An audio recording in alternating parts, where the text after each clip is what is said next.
მოსალოდნელი რეგულაციები ტელევიზიისა და რადიოსთვის პარლამენტში ოპოზიციისა და არასამთავრობო მედია ორგანიზაციების ნაწილის მიერ დაწუნებული საკანონმდებლო ინიციატივის განხილვა დაიწყო. საუბარია მაუწყებლობის შესახებ კანონში შესატან ცვლილებებზე, რომლებიც ინიციატორთა განმარტებით მედიაში ბრიტანული მოდელის დანერგვას გულისხმობს. ვინდა რა კრიტერიუმებით უნდა დაადგინოს ობიექტურობის და პროფესიული ეთიკის სტანდარტები, რასაც კანონპროექტი გულისხმობს. ინიციატივის მიხედვით მითითებული საკითხების შესწავლის პროცესში კომუნიკაციების მარეგულირებელი კომისია ჩაერთვება. მმართველი პარტია ახალი რეგულაციების ამოქმედების აუცილებლობას დეზინფორმაციასთან ბრძოლის და პროცესების რადიკალიზაციის პრევენციის არგუმენტით ხსნის.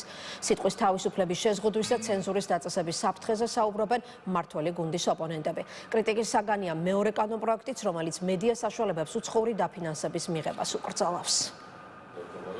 პარლამენტმა მედიასთან დაკავშირებული ორი ახალი საკანონმდებლო პაკეტის განხილვა საკომიტეტო ფორმატში დღეიდან დაიწყო. მაუწყებლობის შესახებ კანონში შესატან ცვლილებებს, რომელიც ინიციატორების თქმით ბრიტანულ კანონმდებლობას ეყრდნობა, დარგობრივი ეკონომიკისა და ეკონომიკური პოლიტიკის კომიტეტმა მხარი პირველი მოსმენით დაუჭირა. დაგეგმილი ცვლილებები მხოლოდ ტელევიზიებსა და რადიოებს შეეხებათ და ახალი რეგულაციები ბეჭდურ და ონლაინ მედიაზე არ გავრცელდება. ორი საკანონმდებლო პაკეტიდან ერთი ქართულ მედიაში ბრიტანული მოდელის და BBC-ის სტანდარტების დანერგვას ეხება. ქართული ოცნების ავტორობით მომზადებული ცვლილებებით მედიის ობიექტურობისა და ჟურნალისტური ეთიკის სტანდარტები დადგინდება და კანონის დაცვის ინსტიტუციური მექანიზმები განისაზღვრება, რაც იმას ნიშნავს, რომ აქამდე თვითრეგულირების ფარგლებში მოქცეული საკითხების განხილვის უფლება კომუნიკაციების კომისიას მიენიჭება და საჭიროების შემთხვევაში პროცესში სასამართლოც ჩაერთვება. თუ კონკრეტული პირი რომელიმე ტელევიზიის ან რადიოს წინააღმდეგ კომუნიკაციების კომისიას განცხადებით მიმართავს, კომისია საკითხს განიხილავს და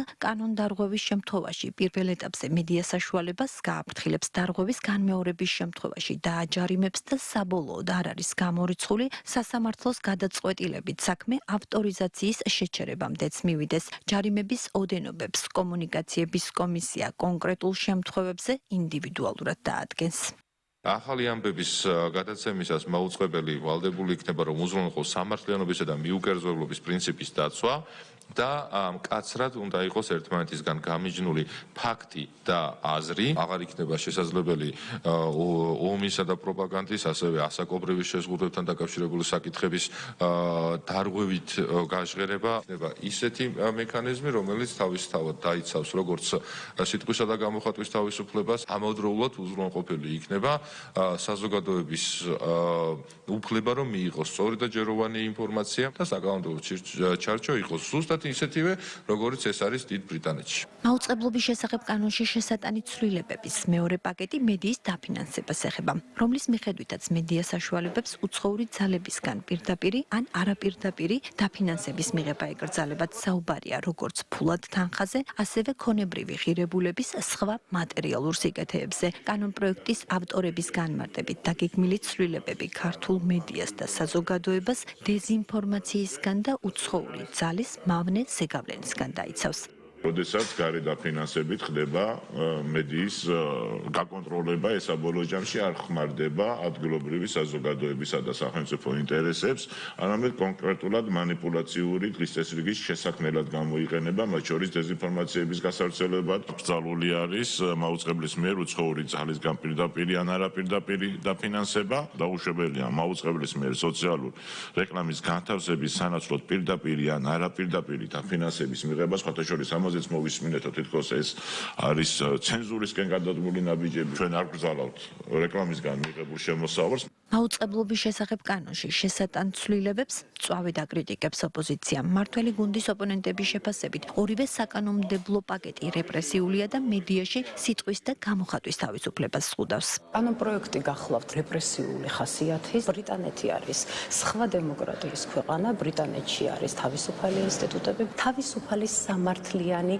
მარეგულირებელი ორგანო. ჩვენ ვხედავთ, რომ საქართველოში ეს მოცემულობა არ არის. საქართველოში ჟურნალისტებს უსწორდებიან, ოპერატორებს უსწორდებიან პირდაპირ ეთერში. ამ მიმართულებით პროკურატურა დუმს გამოძიება წინ არ მიდის, ამიტომაც ეს კიდევ ერთხელ გამოყენებული იქნება საქართველოში კრიტიკული არხის და კრიტიკული წარმომადგენლების ხმის ჩასახშობად. მე მგონი ხოცები ცეცხლს ეთამაშებიან ერთის მხრივ ტრამპის ტობით. ვითომტრამპისტობით და მეორეს მხრივ თავისუფლების გამოხატვის თავისუფლების შეზღუდვით. თქვენ იცით ამერიკის ვიცე-პრეზიდენტმა მიუნხენში რა დღე აყარა ევროპელებს გამოხატვის თავისუფლების შეზღუდვისთვის. ქართული ოცნება არ დაუშვებს, რომ ის ოპოზიციური მედიები, კრეფსით ინგა გრიგოლიები გააუქმოს და ამის ნაცვლად ნორმალური მედია გააკეთოს ქვეყანაში. მათ რო ეს უნდათ, აქამდეც ასე იქნებოდა. თუმცა ისინი ხელოვნურად ირახავენ, მათ შორის ჩვენ დღევანდელ ოპოზიციურ მედიას, ისეც როგორც დღეს არის და ისეც როგორც მათ ყველაზე მეტად აწყობთ.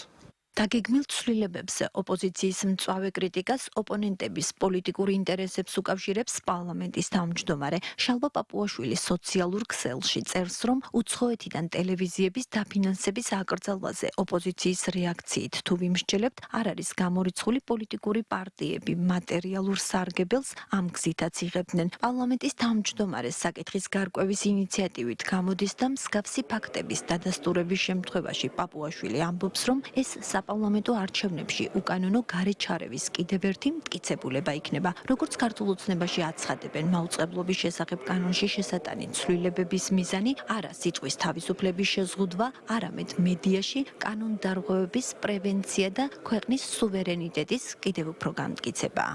სიტყვის თავისუფლება ვერანაირად ვერ შეიზღუდება. წლებმა გვიჩვენა, რომ მედიას აქვს სრული რესურსი, სრული უფლება, უშველებელი საშუალებები, რომ გააშუქოს. რაც მთავარია, სიწრუე არ უნდა ექვემდებარებოდეს კონკრეტულ ამოცანას, რომ ქვეყანას ზიანი მიაყენოს. ამის რეგულირება შეიძლება იმ სტანდარტის დაცვით, რასაც ქვია განვითარებული დემოკრატიების სტანდარტი, ევროპული სტანდარტი. ოპოზიცია ამეთი უკმაყოფილო იქნება, ვინაიდან მათ ხელთ არსებული მედია საშუალებები ტირაჟირებენ ტყუილებს, დეზინფორმაციას, აღვივებენ პოლარიზაციაში. გაარძალავ, რატომ უნდა დააფინანსოს მედია საშუალება, რა თქმა უნდა, ეს პირდაპირ მიუთითებს იმაზე, რომ კონკრეტულ გარეძალას ამ შემთხვევაში აქვს პირდაპირ ინტერესი, უნდა ვუზრუნველყოთ ჩვენ მედია ობიექტურობა, fake news-ები არ უნდა არსებობდეს ჩვენ ქვეყანაში.